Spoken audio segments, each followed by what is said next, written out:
Sometimes you've just got to change a doorknob. Today I'm going to show you how. There's nothing particularly wrong with this doorknob. It's an older doorknob. We've had it, I suppose, in this house. It's been here about 27 years.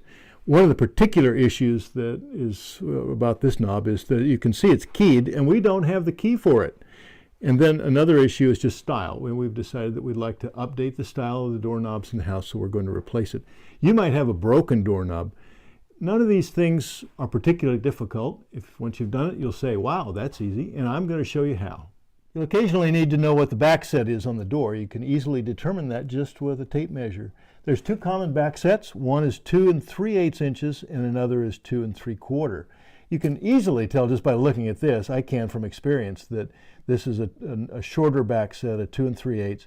The 2 3/4 is further over. It's not very far when you think about it. It's only a few eighths of an inch, but you can really tell the difference. So again, all you need to know is what is the distance from the edge of the door to the center of where the new doorknob is going to be. Depending on your hardware, you may need to know what hand the door is, left hand or right hand. And pretty easy to find out. Here's the simple way to do it. Just put your back to the door hinges, reach out with a hand, and whichever hand is closest to the doorknob, that's what hand it is. This is a right hand door. This is my right hand. All you need to put in the new doorknob is just a few tools. Actually, all you really need is the new doorknob itself and either one size or another of screwdrivers. I have two different Phillips head screwdrivers just because it's a little easier sometimes with smaller ones. I've got the scissors just to take apart this pack, and I use a power driver for the screws to get them out and to put them part way in. I never finish tighten screws with a power driver. Way too easy to strip things. I'm going to start off taking out the screws in the mortise plate. I'm going to use the power driver just because it's fast.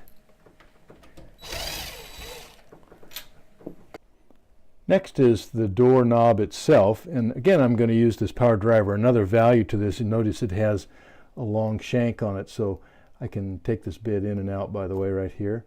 This is a little Phillips screwdriver bit, and the long shank allows me to come in and just pull those screws right out. I'm going to hold it from the other side so it doesn't fall off on the floor, make a gouge.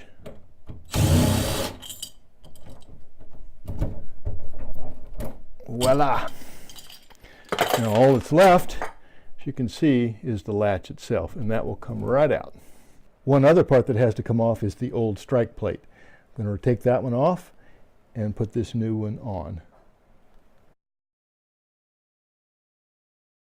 Notice that I was putting in the new strike plate. I used a screwdriver to finish tightening the screws. Way too easy to over tighten these screws and strip out the wood. I always use a screwdriver to finish tighten.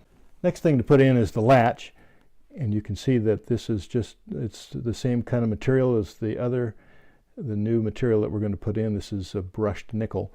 And another thing about this particular latch, see, it works both for 2 3/8 or 2 3/4 back sets. So this goes in just like this, and notice that the slant of the latch faces the door strike.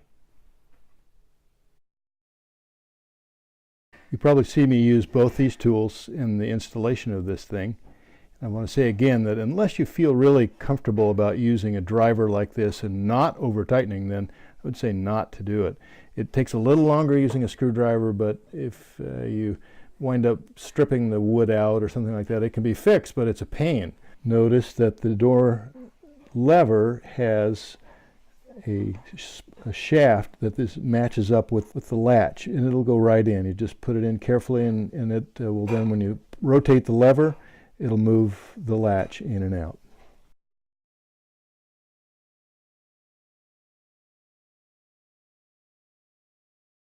There are two last pieces of what we do in the finishing this door. One is we just have to verify that everything is moving smoothly.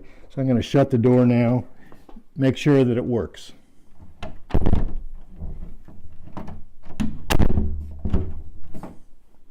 Okay, basically that's all there is to it. Now this particular door has a keyhole right here, and there's a little pin that goes with this so that you can lock the door from the inside But there is a key. It's just a little pin. You can use a paper clip, unfold it, and use that as a key to unlock these things as well.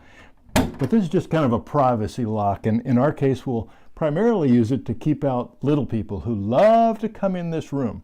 That's the ticket. That's all you need to do to reinstall a new doorknob. Easy to do, and it's particularly easy after you've done 20 or 30 of them.